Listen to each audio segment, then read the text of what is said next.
This is my end results of my Cajun fried eggplants. They are delicious, y'all. They look like they are ready for you to slice with a fork and a knife and dip it in some ketchup or whatever you want to put it on and eat these like french fries. You can get your kids to eat these, y'all, instead of eating fries all the time. Get them to eat this fried Cajun eggplant. Tastes good. You know how eggplant tastes? It tastes wonderful inside. This is I want to tell you happy eating and thank you for coming to my channel, and I will show you how to do these simple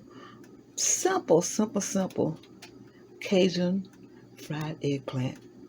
This is I want to say happy eating and thank you for coming to my channel.